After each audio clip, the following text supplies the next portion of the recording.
What if the reason you feel exhausted isn't because life is too hard, but because you're carrying things you were never meant to carry?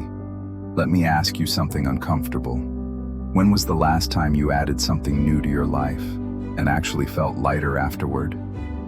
Here's the Stoic truth most people never tell you. Peace doesn't come from upgrading your life.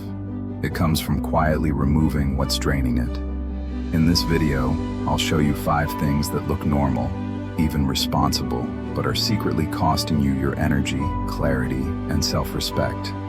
And near the end, I'll share the one thing people cling to the longest, even though it's the exact reason they stay stuck for years. We live in a culture obsessed with improvement, more productivity, more goals, more connections, more noise. But the ancient Stoics, Marcus Aurelius, Seneca, Epictetus, believed something radically different.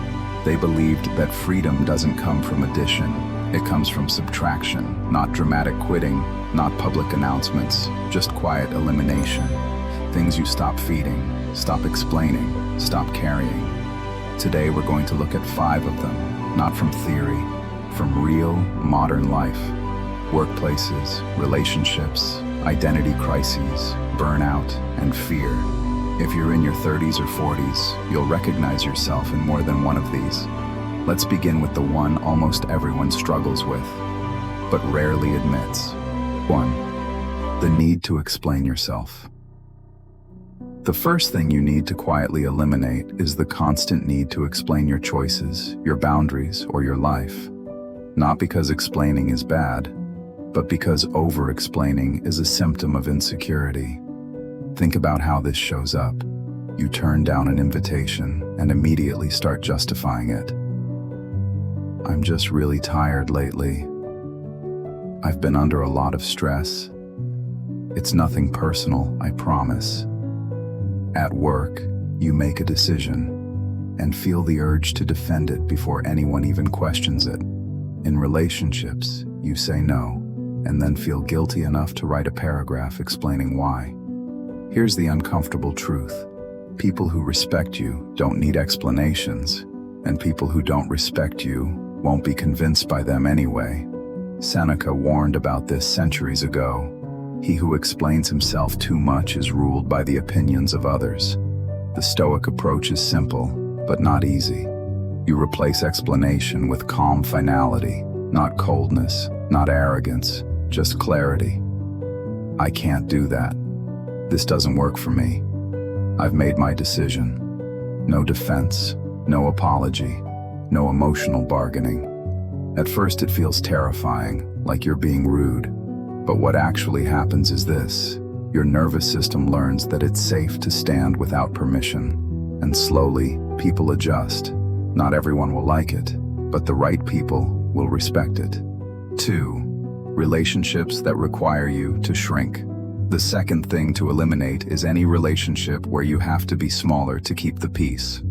You know the feeling. You hold back opinions. You soften your successes. You avoid certain topics. Because every time you speak freely, someone gets uncomfortable. Maybe it's a partner who feels threatened when you grow, a friend who jokes whenever you get serious, a family member who only feels comfortable when you stay predictable. So you shrink, quietly, and over time, you feel exhausted without knowing why. Marcus Aurelius wrote, "If it costs you your integrity, the price is too high." Stoicism doesn't tell you to cut everyone off. It teaches discernment. You stop over-investing where your growth isn't welcome. You speak honestly, once. You stop chasing validation. You let silence reveal the truth. If a relationship only survives when you're diminished, it's already over in every way that matters. The Stoic move is not confrontation, it's non-participation. You grow anyway. 3. The story you keep telling about who you are. The third thing to eliminate is the outdated story you keep repeating about yourself. I'm just not confident. I've always been bad with money. That's just who I am. At some point, these weren't lies. They were observations, but over time they turned into identity prisons. Epictetus said, "It's not events that disturb us, but the stories we tell about them. Stoicism teaches identity as a daily practice, not a fixed label. You stop asking, "Who am I?"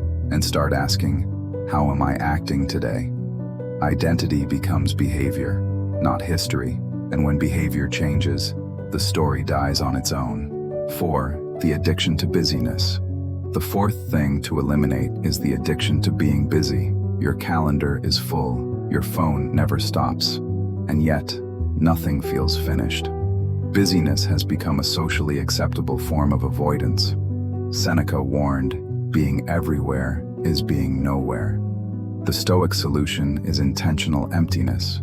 You schedule fewer things on purpose. You protect quiet time. You do less, but better. Stillness isn't laziness, it's preparation. 5. The fear of starting over. The final thing to eliminate is the fear of starting over. You stay in careers you've outgrown, relationships that ended years ago, identities that no longer fit, because starting over feels like failure. Marcus Aurelius reminds us, "Loss is nothing else but change." The Stoic sees starting over not as collapse, but as clarification. You don't need certainty, you need courage. And courage begins the moment you stop pretending that staying stuck is safer than change. So let's bring this home. Peace doesn't come from adding more to your life. It comes from removing what no longer belongs. The need to explain, the relationships that shrink you, the outdated stories, the addiction to busyness, and the fear of starting over. Quietly eliminate these, and something remarkable happens. Your life gets quieter, but your presence gets stronger. If this resonated with you, take a moment and reflect. Which one of these are you still carrying? Let me know in the comments. Just one word is enough. And if you want more grounded, practical Stoic lessons for modern life, consider subscribing. Not to change who you are, but to help you stop carrying what you don't need.